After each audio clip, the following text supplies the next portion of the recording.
Hello तो स्वागत है हमारे को नई वीडियो में। सो गाइस आज के वीडियो में आप लोगों को बताने वाला हूँ कि बहुत सी बार हम लोग फाइनेंस करवाते हैं। मोबाइल फाइनेंस करवाने के बाद क्या होता है कि हम लोग अगर बहुत सी बार किस्त पे नहीं करते, किस्त पे नहीं करने के बाद मोबाइल बंद हो जाता है। तो ये सारा सिस्टम कैसे जो है लोग जो हैंडल करते हैं या फिर मैनेजमेंट कैसे होता है उसके बारे में आप लोगों को बताने वाला हूँ। वीडियो में बने रहे, कंटिन्यू चैनल पर नए चैनल को सब्सक्राइब लीजिए ताकि हमारी नई नई नोटिफिकेशन आप लोगों तक पहुंच रहे। सो गाइस जैसे कि आप लोगों ने थंबनेल में देखा कि हम लोग फाइनेंस पे कोई मोबाइल लेते हैं, उसके बाद किस्त पे नहीं करने के बाद मोबाइल जो है बंद कर दिया जाता है, मतलब मोबाइल को लॉक कर दिया जाता है। उसके बाद हम लोग कुछ भी उसमें नहीं चला सकते हैं। कुछ इस प्रकार का जो है आ जाता है। ये सारी चीज़ें अलग अलग कंपनियां, देखो मैं किसी की एक के बारे में नहीं बता रहा हूँ, मेरे पास थर्ड पार्टी एप्लीकेशन उसके बारे में आप लोगों को बताऊंगा। तो होता क्या बेसिकली, सैमसंग या कोई सी भी कंपनी आपके मोबाइल को बंद कर देती है। बंद करने के बाद उसमें सिर्फ यही होता है कि मोबाइल अगर आपका फ़ोन आ रहा है, इनकमिंग आ रही है, तो वो आप लोग केवल वही वाला जो है यूज़ कर सकते हैं। उसके बाद केवल फ़ोन उठा सकते हैं और बाकी चीज़ें यूज़ नहीं कर सकते। मोबाइल को बंद भी नहीं कर सकते बहुत सी बार, तो ये सिचुएशन हो जाती है। तो चलिए मोबाइल की स्क्रीन पे चलते हैं और मोबाइल की स्क्रीन में आपको थर्ड पार्टी एप्लीकेशन है मेरे पास, जो कि एमकॉप्स कंपनी का है। तो उसमें ये सिस्टम रहता है जैसे अदर कंपनी होती है कि मोबाइल की किस्त नहीं आने, मोबाइल को लॉक कर दिया जाता है। और एक जो मेन चीज़ मैं आपको बता देता हूँ कि बहुत सी बार क्या होता है, हम लोग किस्त पे नहीं करते, तो उससे सबसे बड़ा जो है नुकसान हमें ये होता है कि हमारी जो आधार कार्ड की जो सिविल बिल्कुल डाउन कर दिए जाते हैं। और मतलब फ्यूचर में आप लोग जो कोई भी लोन वगैरह पास नहीं करवा सकते, उसमें अप्रूवल मिलता ही नहीं आपको जब तक कि आप जो पहले आपने लोन ले रखा उसका आप पैसा पे नहीं कर देते। तो जब भी आप लोग मोबाइल ले, आपके अगर मोबाइल घूम गया, टूट गया, फूट गया, आपने इंश्योरेंस नहीं करवाया, आपको मोबाइल वापस ठीक नहीं हुआ फ्री में, तब भी आपको किस्त पे करनी पड़ेगी, ये आपको ध्यान रखना है। अगर आप लोगों ने किस्त पे नहीं करी तो आपको फ्यूचर में बहुत दिक्कत आ जाएगी, आपके डॉक्यूमेंट पे कोई भी चीज़ फाइनेंस नहीं कर पाओगे और कभी भी लोन वगैरह नहीं ले पाओगे, क्योंकि जैसे ही लोन वगैरह के लिए अप्रूवल आप लोग लगाओगे तो अप्रूवल होगा नहीं।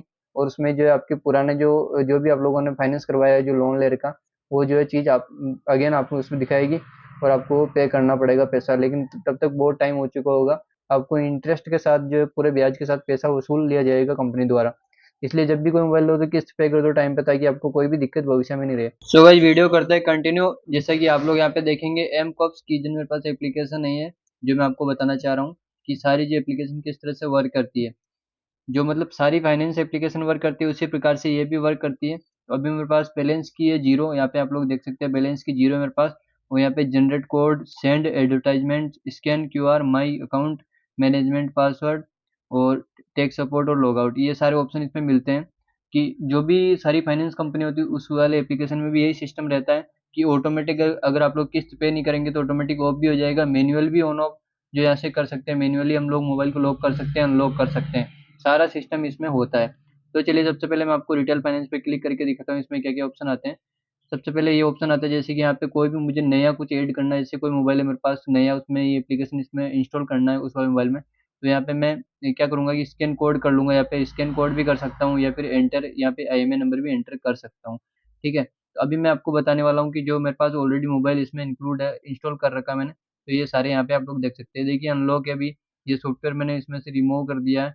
ये अनलॉक्ड है, ये भी सॉफ्टवेयर रिमूव कर दिया, ये भी अनलॉक्ड है और ये नीचे वाला भी अनलॉक्ड है।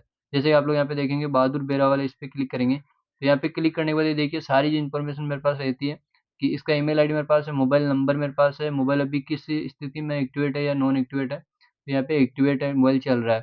तो और मोबाइल अभी लॉक है, अनलॉक्ड है, तो अनलॉक्ड मोबाइल भी है, स्टेटस भी अनलॉक दिखा रहा है। और इस जगह आप लोग देखेंगे, देखिए सिम डिटेल, तो सिम डिटेल में बेसिकली होता क्या है कि मैं यहाँ से कोई रिक्वेस्ट सेंड करूँगा उसके बाद सिम डिटेल मुझे मिल जाएगी। जैसे कि अगर आप लोगों ने अभी कोई सिम चेंज किया है, मान के चलिए ये वाला सिम आपने पहले लगा रखा था और अभी आपने दूसरा सिम लगा दिया मोबाइल में, तो उसका डिटेल हम लोग कैसे लेते हैं, जो भी कंपनियां फाइनेंस कंपनियां तो डिटेल इस तरह से लेती है कि यहाँ से एक रिक्वेस्ट भेजती है, मेल करती है कि इस वाली आईडी से जो भी इस मोबाइल से कनेक्टेड रहता है आईएमईआई नंबर से, तो उसमें से जो सिम डिटेल निकाल के हमें दे देती है। और इसमें एक ऑप्शन में और मिलता है हमें, ये लोकेशन वाला। तो लोकेशन भी हम लोग यहाँ से ट्रेस कर सकते हैं। जैसे कि मुझे इस वाले मोबाइल का भी लोकेशन ट्रेस करना है, तो मैं क्या करूँगा कि यहाँ पे इस पे क्लिक करके, ये तो लास्ट लोकेशन अभी जो है इसका निकला हुआ है, पता नहीं कब का है ये, देखिए 7 तारीख, सॉरी 22 तारीख 7वां महीना 2023 का ये लोकेशन निकला हुआ है, सुबह 10:15 का, 10:15 का। इस तरह से लोकेशन ट्रेस कर सकते हैं। सिर्फ एक रिक्वेस्ट भेजनी होती है, वो रिक्वेस्ट कैसे भेजते हैं वो भी मैं आपको बताऊंगा। और यहाँ पे लोन डिटेल रहती है, जैसे कि हम लोगों ने क्या प्रोडक्ट फाइनेंस किया, कि मोबाइल किया है या फिर जो है मतलब उसका डाउन पेमेंट क्या रहा, उसका इंटरेस्ट रेट मतलब ब्याज कितना लगा उस पर, और इसकी ईएमआई हर महीने कितनी आएगी वो भी यहाँ पे हम लोग सेट कर सकते हैं। और इस वाले फंक्शन में हम लोग अगर सेट कर देते हैं ऑटोमेटिकली कि अगर आप लोग पेमेंट नहीं करते महीने में, तो ऑटोमेटिक जो है मोबाइल आपका लॉक हो जाता है। और एक होता है मैन्युअली, जैसे कि मैं यहाँ से लॉक कर सकता हूँ, अनलॉक कर सकता हूँ। तो यहाँ पे यही होता है कि ऑटोमेटिक सेट कर दिया जाता है कि जो क्यूआर कोड इसमें दिया जाता है उस पर अगर आप लोग उस डेट को या उस डेट से पहले अगर पेमेंट नहीं करते हैं तो मोबाइल आपका लॉक हो जाता है। ये वाला सिस्टम इसमें रहता है। और नीचे की तरफ मोबाइल डिटेल आ जाती है, जैसे मोबाइल का मॉडल कौन सा है, वीवो V2152 जो भी मॉडल है, और ऑपरेटिंग सिस्टम कौन सा है, एंड्रॉइड 12 या IMEI नंबर यहाँ पे शो कर जाता है, रजिस्टर्ड कोड ये यहाँ पे दिख जाएगा, ठीक है। ये सारी चीज़ें इसमें रहती हैं। और उसके बाद 14 जुलाई, और इसको इंस्टॉल करने का डेट यहाँ पे आ गया है। और फाइनेंस वर्जन इसका 32 पे है। और यहाँ पर हम लोग कस्टमर का सिग्नेचर वगैरह भी ले लेते हैं उस टाइम, लेकिन ये पहले में नहीं लेता था। तो अब मैं आपको बताता हूँ किस तरह से हम लोग यहाँ पे रिक्वेस्ट भेजते हैं। थ्री डॉट पे क्लिक करने के बाद वो लोग देखो, सब फाइनेंस कंपनी का अलग अलग सिस्टम रहता है। मेरे पास मेरी फाइनेंस जो कंपनी है इसका अलग सिस्टम है, क्योंकि ये थर्ड पार्टी है, ये ऑपरेट होती है, कोई अलग कंपनी इसको ऑपरेट करती है। बस हमें जो एप्लीकेशन दे दिया जाता है कि आप लोग यहाँ से मैनेज कर सकते हैं। तो सबसे पहले ऊपर देखिए लोकेशन, गेट लोकेशन में हम लोग जैसे ही क्लिक करते हैं तो यहाँ पे एक यस का ऑप्शन आ गया। यस का ऑप्शन करते ही कुछ देर बाद, मतलब मात्र 3 या 4 मिनट बाद, इसकी लोकेशन निकाल देता है। आगे से जो भी कंपनी है निकाल के दे देती है। उसके नीचे यहाँ पे देखिए fetch SIM detail. Fetch SIM detail पे अगर मैं क्लिक करता हूँ, क्लिक करने के बाद कुछ टाइम बाद जो है कंपनी हमें जो है यहाँ पे मोबाइल नंबर प्रोवाइड करा देती है कि इस टाइम अभी मोबाइल में जो कौन सा सिम लगा हुआ है और कितने सिम है अभी। दोनों सिम अगर दो सिम है तो दोनों का नंबर यहाँ पे आ जाएगा, एक है तो एक का सिम हमारे पास यहाँ पे आ जाता है। तीसरा ऑप्शन यहाँ पे आप लोग देखेंगे EMI ड्यू अलर्ट। जैसे कि बहुत सी बार क्या होता है कि हमें कस्टमर को डेट से पहले ही EMI का अलर्ट देना होता है कि आपकी किस्त इतनी है, इस तारीख को किस्त आने वाली है। तो मैं यहाँ से EMI ड्यू अलर्ट पे क्लिक करके यहाँ पे पैसे लिख दूंगा। इस पे क्लिक करता हूँ, जैसे कि मैं यहाँ पे पैसे लिख दूंगा, कुछ भी पैसे, जैसे कि उसकी किस्त कितनी है। लिखने के बाद यहाँ पे सबमिट करते हैं, उसको जो है अलर्ट चला जाएगा।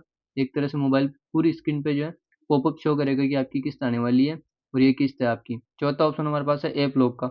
ये बहुत शानदार फीचर मेरे को यहाँ पे लगा है। इसमें ये होता है कि अगर मैं इस पर क्लिक करके कोई सा एप्लीकेशन अगर लॉक करना चाहूँ तो यहाँ से लॉक कर सकता हूँ। इसमें मैं रिक्वेस्ट भेजता हूँ, जैसे कि यहाँ पे देखिए, are you sure to want to lock apps.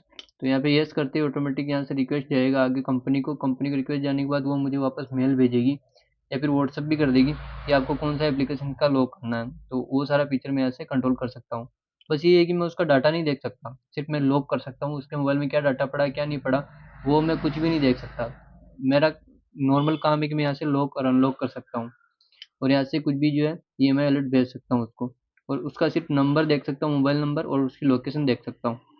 लेकिन ये सारी चीज़ें जब भी होती है तब उसको एक नोटिफिकेशन मिलता है सामने वाले को कि आपकी लोकेशन फैच की जा रही है। तो इस तरह से जो है कस्टमर को पता रहता है कि उसकी लोकेशन जा रही है।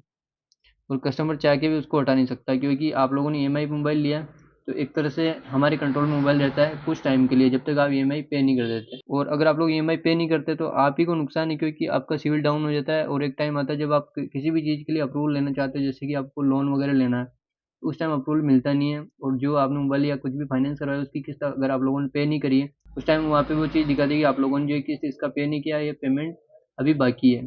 तो वो पेमेंट जो आपसे कंपनी ब्याज सहित वसूलती है उस टाइम। इसलिए जब भी कुछ लें आप तो उसका जो है किस्त टाइम पे कर दे। चाहे मोबाइल फूट गया, टूट गया, गुम गया, कुछ भी हो, आपको किस्त पे करना पड़ेगा। अगर आपको डर रहता है आपका मोबाइल फूट सकता है तो आप इंश्योरेंस जरूर करवाएं। इंश्योरेंस करवाने से क्या होता है कि कंपनी सिर्फ आपसे सर्विस चार्ज लेती है, बाकी आपका मोबाइल पूरा जो ठीक करके दे देती है कंप्लीट। अगर आपका मोबाइल कहीं से भी टूटा फूटा है तो कंप्लीट जो है रेडी करके दे देती है। तो अगर आपको ऐसे डर रहता है इंश्योरेंस जरूर करवा लें। और लेकिन आप जो कुछ भी EMI पे ले तो उसका पेमेंट जरूर पे करें, नहीं तो आपको भविष्य में जो है ब्लैक लिस्ट कर दिया जाता है लोन वगैरह के मामले में। और अब आ जाते हैं वापस एप्लीकेशन पे। तो यहाँ पे आप लोग देखेंगे लॉक और अनलॉक का। तो मैं जैसे ही यहाँ पे लॉक पे प्रेस करता हूँ, देखिए, तो यस करते ही मोबाइल सामने वाले का लॉक हो जाता है। बहुत सिंपल है, ठीक है। और यहाँ पे अनलॉक पे प्रेस करता हूँ तो ये यस करते ही जो लॉक हो जाता है। लेकिन हैंड टू हैंड नहीं होता ये कुछ टाइम लेता है। उसके बाद सामने वालों को, मुझे कंपनी वालों को कॉल करके बोलना पड़ता है कि इसको लॉक करिए और अनलॉक करिए, क्योंकि यहाँ से रिक्वेस्ट ही जाता है सिर्फ। रिक्वेस्ट मैं यहाँ से भेजता हूँ, मैं सिर्फ फ़ोन करके बोलता हूँ कि रिक्वेस्ट भेजा हुआ है उसको जो है लॉक कर दीजिए, अनलॉक कर दीजिए। तो यहाँ से जैसे ही मैं लॉक करता हूँ, लॉक करने के बाद इस जगह पे आप लोग देखेंगे जो अनलॉक्ड आ रहा है, यहाँ पे लॉक्ड का ऑप्शन आ जाएगा। और यहाँ पे एक्टिवेट है, नॉन एक्टिवेट आ जाएगा। और अगर मुझे वापस इसको अनलॉक करवाना है, अनलॉक करवाने के लिए यहाँ पे रिक्वेस्ट भेजता हूँ। रिक्वेस्ट भेजने के बाद फिर वापस व्हाट्सएप या कॉल करना पड़ता है। वो जैसे एक्सेप्ट करते हैं तो यहाँ से मोबाइल जो है अनलॉक्ड हो जाता है और एक्टिवेट का ऑप्शन आ जाता है यहाँ पे, और उसके बाद मोबाइल जो है अनलॉक्ड हो जाता है। तो दोस्तों ये सारी जो फंक्शन है, कोई भी कंपनी, कोई भी फाइनेंस कंपनी अगर मोबाइल को फाइनेंस करती है, एप्लीकेशन डाल के देती है, मोबाइल लॉक होता है, तो ये सारा सिस्टम उनके पास भी रहता है। जैसे कि इस कंपनी के पास में इन्होंने जैसे कि मुझे सॉफ्टवेयर दे रखा है, मैं चाहूँ तो इस सॉफ्टवेयर को मैं फुल डेस्कटॉप पे यूज़ कर सकता हूँ। तो उसमें बहुत सारे फंक्शन मुझे मिल जाते हैं। लेकिन मोबाइल में सिर्फ इसमें सिर्फ गिने चुने फीचर मेरे पास 4-5 जो कि मैं यूज़ कर सकता हूँ। तो दोस्तों वीडियो कैसा लगा, वीडियो इन्फॉर्मेटिव लगा, वीडियो को लाइक करें, चैनल पर नए चैनल को सब्सक्राइब कर दीजिए ताकि हमारी इसी प्रकार की नई नई वीडियो आप लोगों तक पहुंच रही है। मिलते हैं कोई नए वीडियो में, तब तक के लिए जय हिंद जय भारत।